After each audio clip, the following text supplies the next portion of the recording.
Hello again from our kitchen here. Welcome back to our channel. Just doing a quick video here during our break today that our restaurant's open about seasoning. And I'm just going to use a grass-fed, grass-finished filet mignon right here. And I have my seasonings here. I just got some real basic seasonings. What I call the holy trinity of seasonings are salt, pepper, and garlic. But on this steak, I'm gonna actually throw one more in there, and it's thyme. It's very good with your meat, adds flavor to it. And then in this cup here, I got actually coconut oil, but you can use olive oil as well, like an avocado oil. But just use a good quality oil that's cold pressed or raw finished, because it adds better flavor to your overall dish. So the key to seasoning any piece of meat, including turkey, chicken breasts, or whole chickens and that, you want to take the oil and you want to coat the meat. So for the filet mignon, I've had it sitting out, what I call bench resting, for about a minute and a half. And now I'm just gonna touch it here a little bit. This helps kind of loosen the fibers up a little bit. I'm gonna flip it over, okay? Then I'm gonna grab some coconut oil here, and I'm gonna put some coconut oil on it, okay? Now olive oil, you can just pour it on. Coconut oil can get a little bit harder when it's colder out, but once it's warm, it's a nice oil consistency.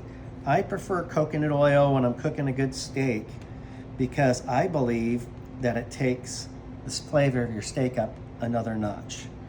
So what I'm gonna do is I'm just gonna wipe my hands off here really quick, and then I will show you the seasoning part. Okay, the next part of seasoning, I'm gonna take some salt, and I'm just gonna sprinkle a little bit of salt on my steak, just like this, okay? Then I'm gonna take some pepper, black pepper. Now, if you got fresh ground salt, pepper, go for it. You just wanna salt and pepper it to taste to your palate, okay? And then I like to use a little bit of the garlic in here as well. And a little bit of thyme right there. When you're using like a dry thyme versus a fresh thyme, you want to rub it between your fingers, and it helps release the flavor profile of it. So I'm going to do the same on this side. Some salt. Okay. A little pepper. Now I'm going to enjoy this steak during break, which is nice. I don't get a chance to do this too often, so. And more time. And I'm just doing a light, just rub it in like that. Now, somebody might ask, can you do this ahead of time and then put it in your refrigerator? And the answer is yes. And then when you're ready, you can preheat your pan and then be ready to go. Over here, don't mind the noise. I'm going to turn my hood on. It's going to be a little bit louder, but I'm just going to show the cooking process. Okay, we're back. Here, I got the hood on. I apologize for the noise. I have a pretty loud hood here. It's pretty powerful. The motor up on the roof to get the exhaust out. So what I've done is I've turned on my burner here, and I got a skillet. And I'm actually going to take some more oil, and I'm going to put it in here, okay?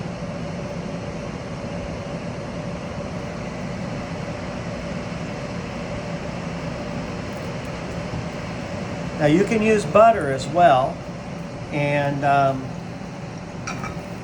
with the oil, and just, in place of it or with it, and just do a blend. So you just want to get your heat going really good. You want to get this preheated really good. And people want to know, well, how do you know your pan's ready? You want to be careful, but you can put just a small little, very small splash of water, and it'll actually pop, and you know it's hot enough. But with the skillet here, it's mainly, you're going to start seeing vapors coming off the pan, which you can see here right now. And what I'm going to do now is I'm going to put my steak in there. See how fast it's cooking. I'm just going to let it sit there and let it cook. So what I'm doing is I'm searing it because I want to seal the juices in the steak. It's going to get nice and brown. Some people think oh, if it gets too dark, you're doing it too much. Actually, you're not. You're actually sealing those juices in and making it nice and tender for when you cut it and you eat it. We'll go ahead and zoom in and take a look at this steak.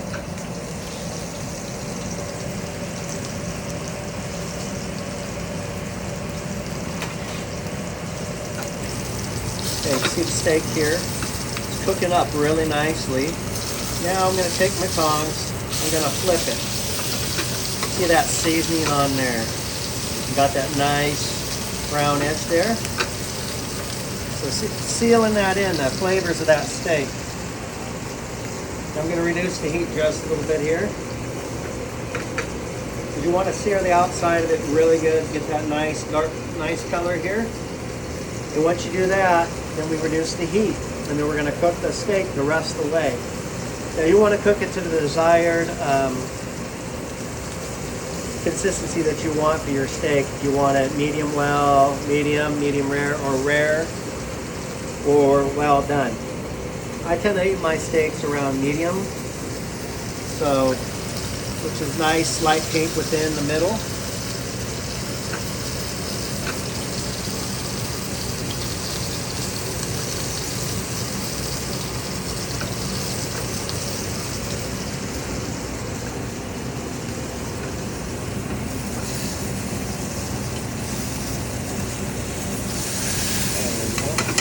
Sit there and we're going to let it cook. And one of the ways I learned how to tell how steaks are done to your desiredness is using the palm of your hand, or they used thermometers. The European, they do it by temperature, to this temperature and that temperature. Use your hand. And if you feel the palm of your hand here when it's relaxed, right here on your hand, you can see how soft that is. That right there is your rare, right there. Then as you come out here, it gets a little tighter. That's your medium. A little tighter, medium well. And with super tight, it's well done.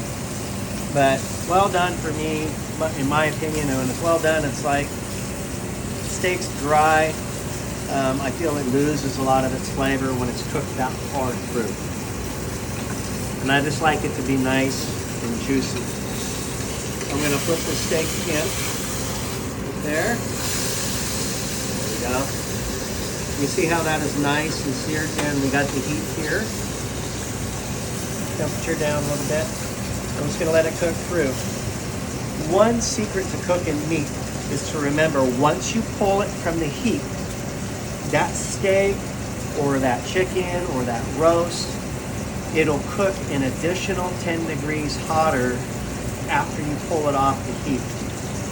So I want you to remember that. So, because that's a lot of times people is like, oh, I got to cook it all the way to the temperature before I pull it. Well, then you end up getting an overcooked piece of meat a little bit further. Now on a roast, your outside cuts are going to be your more well done cut. And as you go towards the center, you'll get more towards your rare cuts of meat, like on a prime rib or a bear and a roast beef. So as you can see here, I'm just coating this here now. I'm just using my tongs, but you just grab a spoon, nice basting spoon out of your home, and just put that oil over the top with that butter. And usually when I do butter on a steak at the end after doing it, I just do it at the last minute of my cooking. Or you can just pull it off and add a couple pats of butter on top of your steak and it'll melt and coat it. So what I'm going to do is I'm just going to test my steak here where I'm at. Is what I was showing you earlier. Okay, still a little bit of rare right there. I'm going to let it go a little bit longer. I think this will be done in about a minute and a half, actually. You see how that oil is coating the meat and coming down.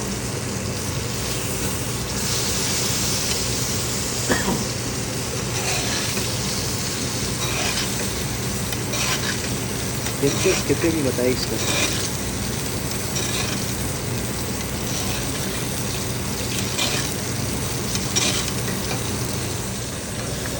All right, so we've been continuing to coat the steak. And I'm at my desired feel of the steak. Right here. So what I'm going to do, turn off the heat, and I'm just going to let it rest. So it's going to cook the rest away in the next couple of minutes to where I want it. So as you can see the steak here, it's been pulled off the heat, but you can see how it's still cooking in the pan. This pans hold the heat. But I'm ready to put it on my plate. So I'm gonna bring it over here right now. And I like to place it right on my plate. One of the things I also like to do is take the butter or the oil that I cooked it in and like to put a little bit over the top of the steak, just like that.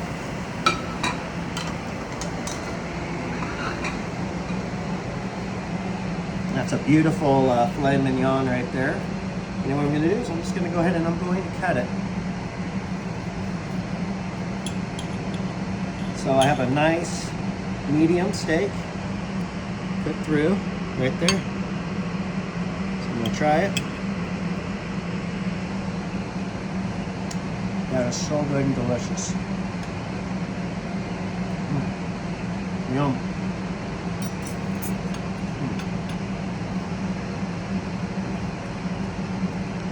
So go ahead and give it a try, and if you have any questions, feel free to put it in the comment questions. We'll get back to you and I'll answer those questions for you.